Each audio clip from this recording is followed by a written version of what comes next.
മക്കയിലെ ഏറ്റവും വലിയ ധനാഢ്യനായിരുന്നു അബൂബക്കർ. സമ്പാദ്യമെല്ലാം ധർമ്മം ചെയ്ത് പരമദരിദ്രനായി മാറി. അവസാനം ഉടുതുണിക്ക് മറുതുണിയില്ലാതെ 3 നാൾ വീട്ടിൽ കഴിയേണ്ടി വന്നു.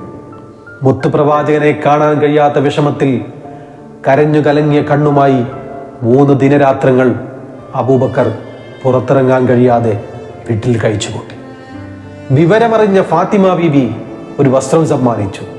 മുൻഭാഗം തുറന്ന കോട്ടായിരുന്നു അത്. കിട്ടിയ പാടെ ഉടുത്തിറങ്ങിയ അബൂബക്കർ കോട്ടിന്റെ മുൻഭാഗം ഒരു മുള്ളു പറിച്ചെടുത്ത് തുന്നിച്ചേർത്തു. പ്രവാചകന്റെ അടുത്തെത്തിയ അബൂബക്കറിനെ മുത്തുനബി ആപാദചൂടം നോക്കി. നഗ്നപാതനായി തുറന്ന കോട്ടുമായി എൻ്റെ അബൂബക്കർ, 40,000 വെള്ളിക്കാശുമായി ഇസ്ലാമിലേക്ക് കടന്നു വന്ന എൻ്റെ പ്രിയപ്പെട്ട അബൂബക്കർ. സങ്കടം കൊണ്ട് പ്രവാചകന്റെ കണ്ണുകൾ നിറഞ്ഞു. അപ്പോഴാണ് ആകാശലോകത്തു നിന്നും മലക്ക് ജിബ്രീൽ ഇറങ്ങുന്നത്. അന്ന് ജിബ്രീലിൻ്റെ വേഷം അബൂബക്കറിൻ്റെതായിരുന്നു. കണ്ടയുടനെ അങ്ങെന്താണ് ഈ വേഷത്തിലെന്ന് പ്രവാചകൻ ചോദിച്ചു. ജിബ്രീലിൻ്റെ മറുപടി കേട്ട് മുത്തുനബി കോരിത്തരിച്ചു. ഞാൻ മാത്രമല്ല റസൂലേ, വാനലോകത്തെ സകല മലക്കുകളും ഇന്ന് ഈ വേഷത്തിലാണ്. ഇത് അബൂബക്കറിനോടുള്ള അനുഭാവം പ്രകടിപ്പിക്കലാണ്.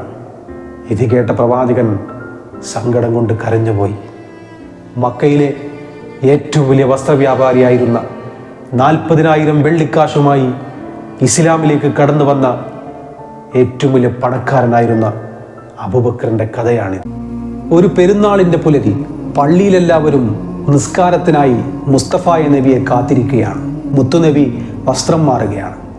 അപ്പോൾ തൻ്റെ വീടിൻ്റെ ജാലകവാതിലൂടെ മുത്തുപ്രവാചകൻ മദീന ബസാറിലേക്കൊന്ന് നോക്കി.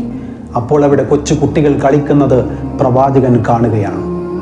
ചിത്രശലഭങ്ങളെ പോലെ വർണ്ണ ശബളിമയാർന്ന വസ്ത്രം ധരിച്ച് കുട്ടികളെല്ലാവരും ആഘോഷത്തിലാണ്. അപ്പോഴാണ് ഒരു കുട്ടി ദൂരെ മാറി നിന്ന് കരയുന്നത് പ്രവാചകൻ കാണുന്നത്. ഉടനെ മുത്തുപ്രവാചകൻ മദീന അങ്ങാടിയിലേക്ക് നടന്നു. കുട്ടിയുടെ അരികിലെത്തിയ പ്രവാചകൻ ചോദിച്ചു, മോനെ, നീ എന്തിനാടാ കരയുന്നത്? നീ എന്താടാ കളിക്കാത്തത് എന്ന് ചോദിച്ചപ്പോൾ കുട്ടി പറയുകയാണ്, നബിയെ, ഞാൻ അനാഥനാണ്, എനിക്ക് വാപ്പയില്ല, ഞാൻ എങ്ങനെയാണ് ഭക്ഷണം കഴിക്കുക? എനിക്കാരാണ് ഭക്ഷണം തരിക?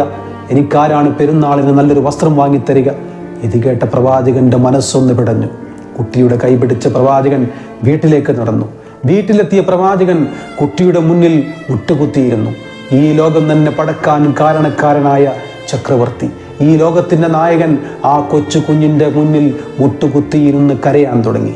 കുട്ടിയുടെ കവിളിൽ തലോടിക്കൊണ്ട് പ്രവാചകൻ പറഞ്ഞു, മോനെ, നീ കരയരുത്, നിനക്ക് വാപ്പയില്ലെന്ന് നീ പറയരുത്, നിനക്ക് വാപ്പയുണ്ട്, ഞാനാണ് നിന്റെ വാപ്പയെന്ന് പറഞ്ഞപ്പോൾ കുട്ടി ആഹ്ലാദത്തോടെ പ്രവാചകന്റെ മുഖത്ത് നോക്കി വാപ്പ എന്ന് വിളിച്ചു. കുട്ടിയെ ചേർത്ത് പിടിച്ച് മാറോടണച്ചുകൊണ്ട് പ്രവാചകൻ കരഞ്ഞു. അങ്ങനെ തെരുവിൻ്റെ അനാഥ ബാല്യം അവിടെ സനാതനാവുകയാണ്. കുട്ടി അലറി വിളിച്ചുകൊണ്ട് മദീന അങ്ങാടി ലക്ഷ്യമാക്കി ഓടി.